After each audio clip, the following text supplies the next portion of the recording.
नमस्कार दोस्तों। तो आप लोग कह रहे थे कि सर सब्जेक्टिव क्वेश्चन भी कराए, तो ब्रिलियंट मॉडल सेट 1 का हम आज से नॉन ऑब्जेक्टिव यानी सब्जेक्टिव क्वेश्चन हम कराने वाले हैं। तो सबसे पहले आप तो वीडियो को लाइक कीजिए और वीडियो चालू देखने से पहले आप क्या कर दीजिए, वीडियो को अपने दोस्तों के पास शेयर कर दीजिए। आइए हम बिना देरी किए हुए क्वेश्चन को स्टार्ट करते हैं। तो देखिए क्वेश्चन नंबर पहला क्या कर रहा है कि 14,588/625 का दशमलव प्रसार ज्ञात कीजिए। देखिए दशमलव प्रसार ज्ञात करना है, तो इसको तो दो तरीका से बना सकते हैं। इसको क्या करेंगे, पहला को नीचे वाला से ऊपर वाला में भाग लगा देंगे। जैसे हम दशमलव प्रसार करते हैं, जैसे हमने मान लिया कि 1/2 का दशमलव प्रसार करना है, तो नीचे वाला से हम क्या करते हैं, ऊपर वाला में भाग लगाएंगे, यानी 2 से भाग लगाएंगे, 1 में तो ये तो लगेगा नहीं, तो 0.0 2 पंचे 10, यानी 1/2 का दशमलव प्रसार कितना हो जाएगा, 0.5। ये तो हल क्या था, छोटा था तो हमने कर लिया 1 मिनट में, लेकिन ये तो छोटा नहीं है। अगर इसको अगर भाग लगाने जाए तो हमारा समय इसमें चला जाएगा। तो इसको हम सबसे पहले क्या कर देंगे, देखिए यहां से हम हल लिखते हैं।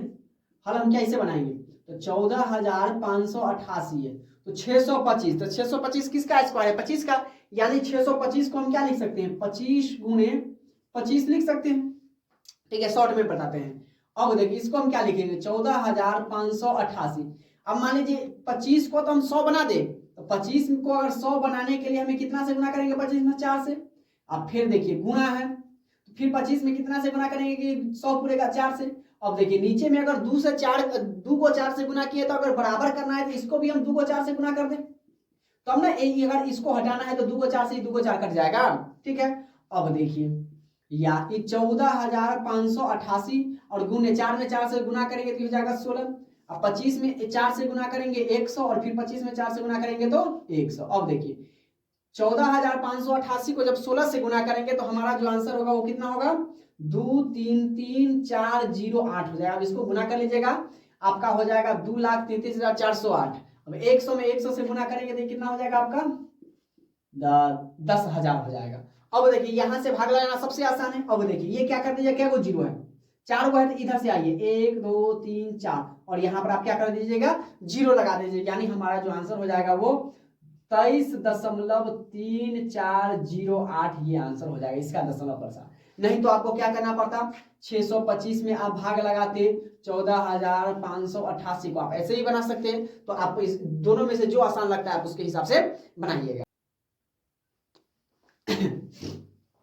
अब देखिए क्वेश्चन नंबर 4 क्या कर रहा है, सिद्ध करे कि 3√2 एक क्या है, अपरिमेय संख्या है। तो आइए देखते हैं हम इसको कैसे सॉल्व करेंगे। तो सबसे पहले ऐसा तो एगो ना एगो क्वेश्चन आपको हर एग्जाम में हर साल एक ना एक तो पूछता ही है। तो अब इसको बिल्कुल क्लियर से और बिल्कुल ध्यान से देखिएगा, नहीं समझ में आएगा फिर वीडियो को पीछे करके फिर से आप देखिएगा। फिर भी अगर कोई समस्या हो जाती है, डाउट कोई बच जाता है, तो आप हमें कमेंट कर सकते हैं, हम आपका उसको उत्तर देने का हर संभव प्रयास करेंगे। तो सबसे पहले तो ये मान लेंगे संभव है, किताब में आपको दिया रहेगा कि अगर संभव हो तो मानना ही पड़ेगा। ठीक है, अब देखिए इसको तो सबसे पहले हम लिखेंगे कि माना कि 3√2 एक क्या है, परिमेय संख्या है नहीं, लेकिन हम क्या करेंगे, मानेंगे पहले। क्यों मानेंगे, क्योंकि हमको इसे प्रूफ करना है कि ये एक अपरिमेय संख्या है, अपरिमेय संख्या, लेकिन हमें प्रूफ करके दिखाना है। तो सबसे पहले तो मान लेंगे कि माना कि 3√2 एक परिमेय संख्या है। अब देखिए परिमेय संख्या कब होती है, परिमेय संख्या कब होती है, जो p/q के रूप में हो। आप कहीं कहीं आपकी किताब में a/b रहता है या p/r रहता है, ऐसे कुछ भी रहेगा, तो p/q ज्यादा हम क्योंकि पढ़ते हैं तो ज्यादा हम p/q लिखते हैं, तो आप इसको p/q के रूप में ही लिखिएगा। तो लिखिएगा क्या, आप जो p/q के रूप में हो। ठीक है, p/q के रूप में हो, जहां क्या होना चाहिए, जहां q नॉट इक्वल टू 0 के बराबर होना चाहिए। मतलब नीचे में क्या होगा, परिमेय संख्या हम किसको कहते हैं, जो p/q के रूप में हो और नीचे यानी q इक्वल टू नॉट 0 हो, मतलब q के बराबर में 0 नहीं आना चाहिए। अगर आपसे पूछ दे, कभी कभी ऑब्जेक्टिव में पूछ देता है कि 0/3 एक परिमेय संख्या है कि अपरिमेय संख्या है, अगर ऊपर में 0 है और नीचे में कोई अदर संख्या है तो ये क्या हमारा हो जाएगा, परिमेय हो जाएगा। लेकिन अगर आपको यही दे दिया कि 3/0, तो ये क्या परिमेय संख्या है, तो नहीं, ये आपका हो जाएगा अपरिभाषित, मतलब इसको हम लगा ही नहीं सकते हैं। ठीक है, इसी प्रकार से जो p/q के रूप में होगा। अब हम क्या लिख सकते हैं, 3√2 बराबर के p/q है, और आपकी किताब में ये भी दिया है जो अभाज्य हो भाज्य हो, तो उसको हम इसी में क्लियर करेंगे। देखिए कैसे, जितना शॉर्ट हो सके और जितना मतलब कंटेंट के साथ और शॉर्ट में हम बनाने का प्रयास करें कि हमें समझ में भी आए और जो हम पढ़ रहे हैं जो अपनी भाषा में, ऐसे नहीं कि जो भाज्य है, भाज्य है, अभाज्य है, A/Q जिसको हम नाम भी ना सुने रहे वैसा किताब में एकदम दिया रहता है। तो हम अपनी लोकल लैंग्वेज में जो हम समझते हैं और जो बचपन से पढ़ते आ रहे हैं उसी के भाषा में आपको पढ़ाएंगे और कंटेंट के साथ जो आपको परीक्षा में ऐसे लिखेगा ताकि आपको फुल का फुल नंबर मिले। ठीक है, तो इसको लिखेंगे 3 रूट बराबर P/Q। अब देखिए आप जानते हैं क्रॉस मल्टीप्लिकेशन जिसके नीचे कुछ नहीं होता उसको नीचे एक आप लगा नहीं सकते या लगा भी सकते हैं। ठीक है, अब गुना, ये 3 को इससे गुना कर देंगे तो हम क्या हो जाएगा √2 बराबर P/3Q हो जाएगा। ठीक है, अब इसको क्या लिख सकते हैं, अब देखिए ये दोनों तरफ यानी P और 3/Q क्या है, एक परिमेय संख्या है तो हम लिख सकते हैं कि P/3Q एक भाज्य संख्या है जो परिमेय संख्या है, किंतु क्या लिखेंगे √2 एक अपरिमेय संख्या है।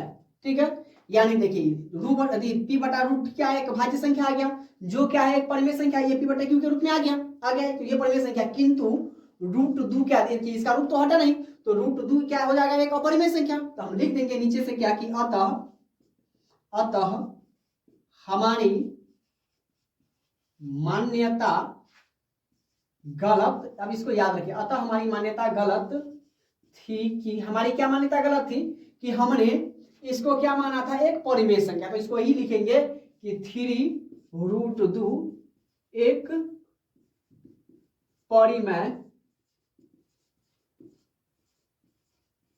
संख्या है, इसीलिए नीचे से लिखेंगे इसीलिए 3√2 एक क्या है अपरिमेय संख्या है। यानी प्रूफ करने पर हमें क्या मिला, फिर से ये √3√2 एक अपरिमेय संख्या है ना, और नीचे से लिख देंगे क्या कि सिद्ध हुआ, क्या सिद्ध हुआ कि 3√2 एक क्या है अपरिमेय संख्या होगा। हिंदी में या इंग्लिश में लिख देंगे PROVED, प्रूफ, बस हो गया। बस एक लाइन में आपका मतलब इतना में एक पेज में आपका क्वेश्चन बन जाएगा। क्लियर है? अब देखिए क्वेश्चन नंबर 3 क्या करा है, 6x² - x - 2 बराबर 0 को हल करें। अब कई सारे बच्चे ये देखकर कंफ्यूज हो कि सर इसको हम हल क्यों करें, कैसे करें। तो देखिए आपने गुणनखंड विधि से गुणनखंड पढ़ा होगा कि गुणनखंड विधि से हल करें, तो इसको भी हम क्या करेंगे, इसको गुणनखंड विधि से हम हल करेंगे। तो देखिए सबसे पहले हम क्या करते हैं, इसमें 3 गो पद है, इसको हम क्या करते मान लेते A, ये B और ये C। तो हम कहाँ देखते हैं A और C, मतलब A और C को आपस में मल्टीप्लाई कर देते हैं और उसको क्या देखते हैं कि गुना करने पर ये, यानी देखिए 6 में 2 से गुना करेंगे तो क्या हो जाएगा 12, और इस 12 को इस प्रकार तोड़ना है कि जोड़ने या घटाने पर हमें क्या आना चाहिए, बीच वाला यानी B आना चाहिए। तो देखिए B कितना है, 1 है यानी x है।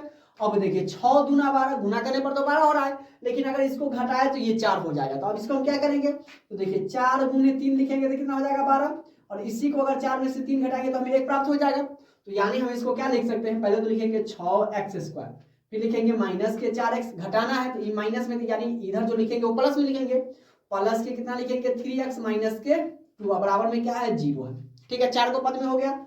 अब ये 2 पद, पहला 2 पद और आखिरी 2 पद, अब इसमें देखिए ये भी 2 से कट रहा है, ये भी 2 से कट रहा है, तो 2 कॉमन लेने की x है, इसमें x कॉमन लेंगे तो 2 तिया 6 माइनस 2 दूना 4, तो ये 2 हमारा हो जाएगा प्लस, इसमें देखिए कुछ कॉमन नहीं थी, इसमें 1 कॉमन ले लेंगे, ये हमारा हो जाएगा 3x माइनस के 2 बराबर के 0। अब देखिए इसको और इसको एक बार लिख देंगे तो 2x + 1 इंटू ये वाला एक बार 3x माइनस 2 बराबर के 0। अब हमारा हल देखिए, इससे हम निकाल देंगे तो क्या हमारा हो जाएगा 2x + 1 बराबर 0, या 2x बराबर ये उधर जाएगा तो माइनस के 1, इसीलिए x बराबर हो जाएगा -1/2, पहला आ गया।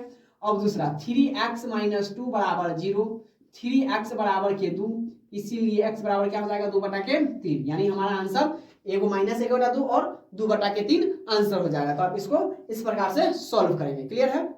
अब देखिए क्वेश्चन नंबर 5 क्या करा है, 8 के प्रथम 15 गुणजों का योग ज्ञात कीजिए। ये आपके सब्जेक्ट मैथ के सब्जेक्ट में है, आप इस पे गौर नहीं किए होइएगा, लेकिन देखिए हम इसको कैसे बनाते हैं। देखिए 8 के प्रथम 15 गुण, तो तो प्रथम गुणज यानी 15 में देखिए 8, तो 15 गुणजों का क्या हो जाएगा 8 एकम 8, दूसरा क्या हो जाएगा 8 दूना 16, 8 3 24, इस प्रकार से 8 चौक 32, कहाँ तक 15 अट्ठे 120 तक जाएगा। ठीक है, यानी तब 15 तक जाएगा। तो हम इसको क्या बनाएंगे, आप देखे होइएगा कि एस एन बराबर आपका है n बटे के 2 इंटू ए प्लस के एल हो, ये फॉर्मूला है आपकी बुक में।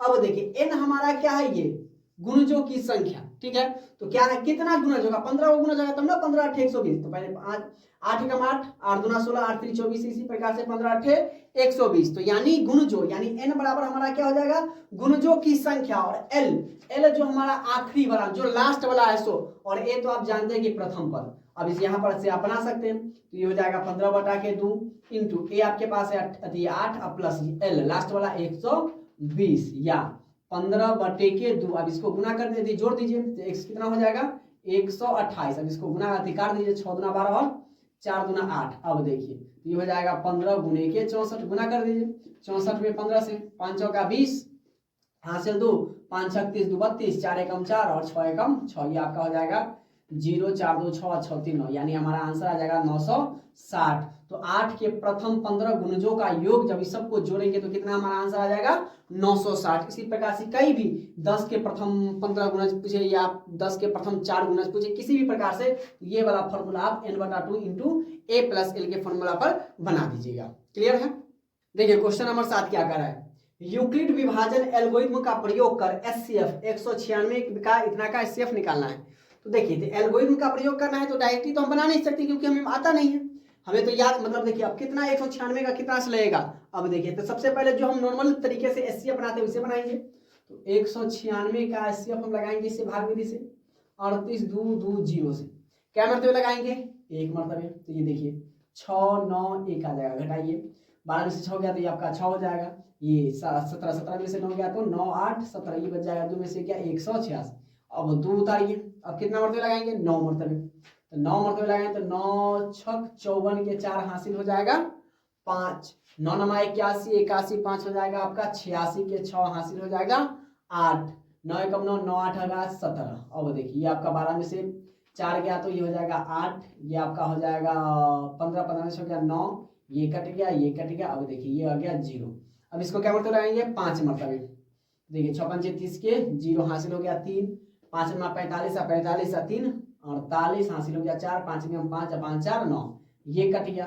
अब देखिए 196 यानी 195 तक भाग एल्गोरिथम विधि हमारा क्या कर रहा है कि एक हमारा इसको हम ऐसे लिखेंगे 38 2 2 0 बराबर 196 को से हम कितना से लगाए 195 मतलब एक ही बार में कट गया है, और प्लस के 0, यानी हमारा क्या होता है क्या एल्गोरिथम विधि भाज्य बराबर भाजक गुणे भागफल और प्लस के शेषफल, और एचसीएफ हम तब तक निकालते हैं जब तक कि शेष हमारा 0 नहीं आ जाता है, और जहां पर हमारा शेष 0 आया उसी का भाजक हमारा क्या कहलाता है एचसीएफ। यानी इसका अगर एचसीएफ अगर पूछे 38,220 का, तो इसका अगर एचसीएफ हमसे पूछे तो इसका एचसीएफ क्या हो जाएगा 196, ये आपका आंसर हो जाएगा। यानी इसको हम इस तरीके से, ये आप क्या कर दिया रफ कर दीजिए, रफ में कीजिएगा, ठीक है, यही इतना ही आप इसको कीजिएगा फेयर में, ठीक है, इतना को बस। क्लियर है। अब देखिए क्वेश्चन नंबर 9 क्या कर रहा है, अनुपातों a1/a2 b1/b2 एवं c1/c2 के तुलना कर ज्ञात कीजिए कि निम्नलिखित समीकरण का युग्म संगत है अथवा असंगत है। ये समीकरण दो दिया हुआ है, ये यहां से है और ये यहां से, इस दोनों युग्म को देखकर हमें इस अनुपातों के थ्रू हमको ये बताना है कि इसका युग्म संगत होगा या अथवा असंगत होगा। तो सबसे पहले हम मान लेते हैं कि देखिए ये हमारा पहला a1 हो जाएगा, ये b1 हो जाएगा, ये c1 हो जाएगा, a2 हो जाएगा, b2 हो जाएगा और c2 हो जाएगा। तो पहले हम लिख लेते हैं मान a1 बराबर 4/3x, b1 बराबर के 2, c1 बराबर के हो जाएगा 8। अब देखिए a2 बराबर हमारा हो जाएगा 2, x नहीं लिखेंगे, ठीक है, b2 बराबर हमारा हो जाएगा 3 और c2 बराबर हो जाएगा हमारा 12। तो हमें क्या करा, हम निकालेंगे a1/a2, a1/a2 बराबर, देखिए हमारा क्या है a1 4/3, इसका बटा करेंगे 2। अब जानते हैं कि जब बटा करेंगे तो इसके नीचे तो ये ऊपर चला जाएगा, यानी 4/3 गुणे 1/2, 2 दूना 4, a1/a2 हमारा कितना आ गया 2 दूना 4 यानी 2/3 हमारा हो जाएगा। ठीक है, 2/3 ये हो गया। अब हम निकालेंगे क्या है यहाँ से B1/B2 निकालेंगे। B1 हमारे पास कितना है 2, B2 हमारा क्या है 3 है, तो B1/B2 हमारा क्या निकल गया 2/3। अब देखिए हम निकालेंगे C1/C2। C1 हमारे पास कितना है 8 है और C2 कितना है 12। अब इसको गुना कर दीजिए, 4 दूना 8, 4 से 1 कटेगा 2 मरतबे, 4 दूना 8, 4 से 4 3 12 यानी 2/3। यानी हम क्या लिख सकते हैं, ये हमारा हो गया 2/3 बराबर 2/3 बराबर 2/3। यानी हमारा क्या आ गया A1/A2 बराबर B1/B2 बराबर C1/C2। जब ये सब बराबर हो तो हमारा युग्म कैसा होगा, संगत या असंगत। तो लिख देंगे समीकरण का युग्म कैसा होगा, जब सभी बराबर हो तो युग्म होगा आपका संगत। बस ये इसका यही आंसर हो जाएगा। संगत या असंगत बताना था तो हमारा क्या हो जाएगा, इसका युग्म संगत हो जाएगा। क्लियर है। अगर वीडियो अच्छी लगी तो वीडियो को प्लीज लाइक कर दीजिए, अपने दोस्तों के पास शेयर कीजिए और आप हमसे पहली बार जुड़े हैं तो चैनल को सब्सक्राइब जरूर कर दें। ऐसे ही वीडियो पाने के लिए आप हमसे अपडेट रहिए ताकि मैं जो भी वीडियो डालूं उसका नोटिफिकेशन सबसे पहले आप तक पहुंचे। तो चलिए हम अगली क्वेश्चन की ओर बढ़ते हैं। और क्वेश्चन क्या करा है, यदि त्रिभुज एबीसी के शीर्षों के निर्देशांक क्रमशः इतना है तो त्रिभुज एबीसी का क्षेत्रफल निकालें। तो सबसे पहले हम त्रिभुज बना लेते हैं। देखिए त्रिभुज के निर्देशांक दिया हुआ है, ठीक है, निर्देशांक का मतलब शीर्ष निर्देशांक दिया हुआ है। तो शीर्ष ऊपर इसको हम मान लेते हैं ए, इसको हम मान लेते हैं बी और इसको मान लेते हैं हम सी। ठीक है, ए हमें कितना दिया हुआ है -5 और 7 दिया हुआ है, मान लेते हैं। बी हमें दिया हुआ है -4 और -5 और सी हमें दिया हुआ है 4 और 5 दिया हुआ है। ठीक है, तो त्रिभुज के निर्देशांक का फॉर्मूला आप जानते हैं। तो सबसे पहले हम क्या मान लेते हैं, इसमें x1 y1 x2 y2 x3 और y3। तो हम लिख लेते हैं पहले कि x1 बराबर के -5, y1 बराबर के 7 हो जाएगा, x2 बराबर के आपका हो जाएगा -4, y2 बराबर हो जाएगा -5 और x3 बराबर हो जाएगा 4 और y2 बराबर आपका हो जाएगा 5। ठीक है, ये हमारा आ गया। अब देखिए त्रिभुज का क्षेत्रफल क्या होता है, तो लिखेंगे त्रिभुज एबीसी का क्षेत्रफल। तो निर्देशांक में त्रिभुज एबीसी का क्षेत्रफल बराबर आपका हो जाएगा 1/2 इंटू x1। ठीक है, अब इसको याद रखिएगा, x1 इंटू हो जाएगा y2 घटेगा y3। क्लियर है।